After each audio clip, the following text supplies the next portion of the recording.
ก่อนที่เราจะสามารถเฮ็ดบัญชีจริงได้เราต้องได้โอนย้ายเหรียญจากบัญชีกระเป๋ามาที่บัญชีจริงก่อนตอนนี้ในบัญชีจริงของเราก็ถือว่ามี0เหรียญ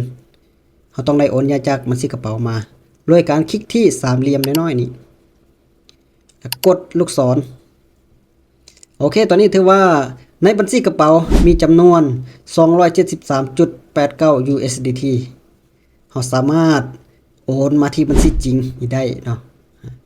โดยการพิมพ์ในจำนวนนี้ก็ได้ถ้าจะเอาไป100 200หรือว่าเท่าใดหรือว่าจำนวนทั้งหมดก็กดสูงสุดแล้วก็กดโอนย้ายเลยตอนนี้ถือว่าในบัญชีจริงของเรามีจำนวน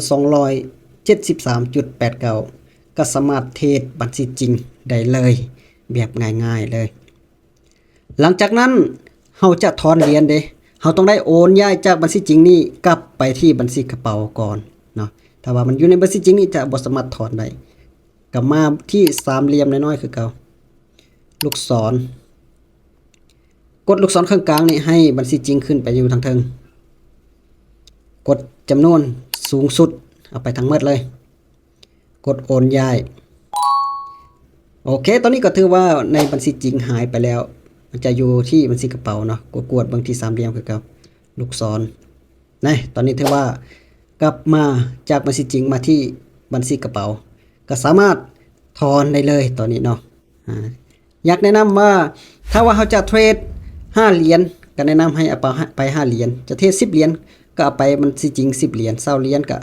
เอาไปบัญชีจริง20เหรียญบ่ให้เอาไปหมดเนาะถ้าว่าเอาไปจำนวนทั้งหมดบางครั้งจะลง all in หรือว่าบางครั้งจะลงไปไม่ใหญ่มันก็อันตรายอยู่ได้หรือบางครั้งเน็ตซ่าลงกดรัวๆก็มีเพราะฉะนั้นจะเทรด10เหรียญก็เอาไป10เหรียญจะเทรด20เหรียญก็เอาไป20เหรียญเนาะจะเทรด30เหรียญก็เอาไป30เหรียญแบบนี้จะดีกว่าการลงทุนมีความเสี่ยงต้องศึกษาให้ดีก่อนลงทุนนะ